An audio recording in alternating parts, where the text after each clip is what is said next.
Okay, so we're back with some more radical work. Radical work. Okay, when we're multiplying radicals, we're going to use a product property, meaning if we have the square root, or if we have the nth root of a multiplied by the nth root of b, then what that gives us is the nth root of ab.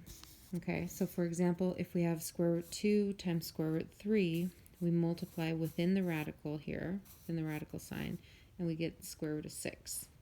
Okay, now all of our rules for multiplication and use of parentheses all follow the same way. Okay, so if we have a radical 5 out here in front of the parentheses, then we distribute that to the terms that are within the parentheses.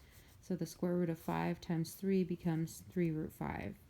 The square root of 5 times the square root of the negative square root of 2 becomes negative 10. Okay, the 5 times 2 multiplies inside the radical.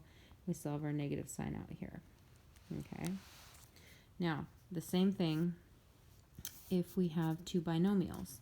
If we have two binomials, we apply the distribution property of FOIL. Okay, so we multiply our first two terms here, our outside terms here, our inside terms here, and then our last terms here. Okay, so 5 times 4 is 20. 5 times root 3 is 5 root 3.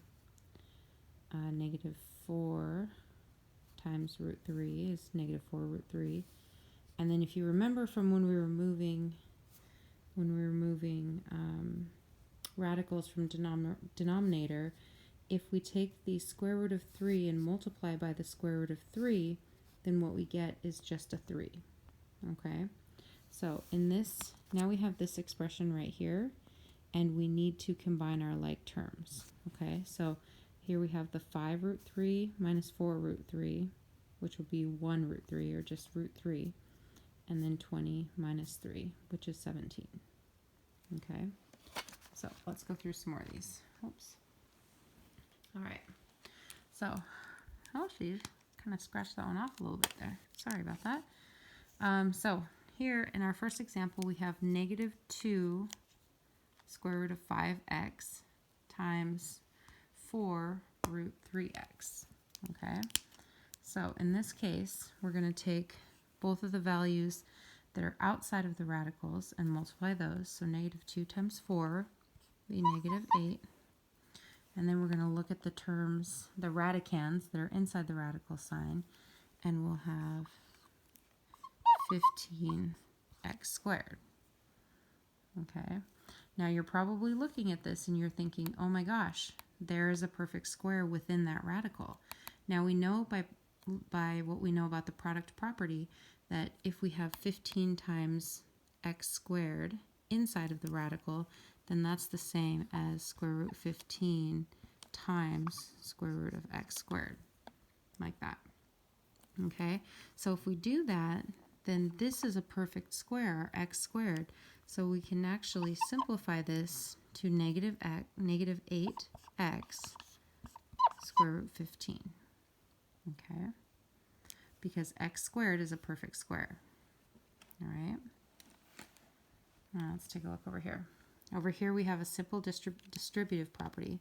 Square root of 3 times 2 will be 2 square root 3 plus square root 3 times square root 5, which is the square root of 15. Okay, so this is our final answer here. These are not like terms, so we cannot combine them, so it would just stay like this. Okay. Ooh, this is a fun one. Okay, now this item here, this one's going to be a lot of fun actually. This item here, we have 2 plus 3 root p and 2 minus 3 root p. So let's see, you might be able to make a prediction as to what the solution would be. So if you think that you might be able to make a prediction based on what you see here with the binomials, I challenge you to do so. So you can pause the video and do that. And then we'll just get started when you come back. Okay, so let's do our first terms, 2 times 2, which is 4. Okay, now we have 2 times negative 3 root p, which is going to be minus 6 root p. Then we have 3 root p times 2, so plus 6 root p. And then we have positive 3 root p times negative 3 root p. Okay, that's going to give us a negative 9 root p squared. Okay. Now, if we're combining like terms, we see right here, negative 6 root p and 6 root p, these end up as 0. Negative 6 plus 6 is 0. So we have left over 4 minus 9 root p squared. Okay. Now again, you're probably looking at this and you're thinking, oh my goodness, there's another perfect square. Okay, so if we square root this, then we have 4 minus 9p. Okay. All right. Now we have one more to do here with multiplication. It's another pretty exciting one. Okay, we're on this board, so it's on a space. Okay, so we have 5 square root x minus square root of 2 times 3 square root x minus square root of 2. Okay, so we're first going to multiply our first terms, and we'll have 15 square root of x squared. 15 square root x squared. Okay, we multiply our outside terms. So we have 5 minus 5 square root 2 times x. Okay, 2x. And then we'll multiply our inside terms, negative and negative, so minus 3 square root 2x. And then we'll multiply our last terms, negative and negative, so that's plus. Remember we said square root 2 times square root 2 would just be 2.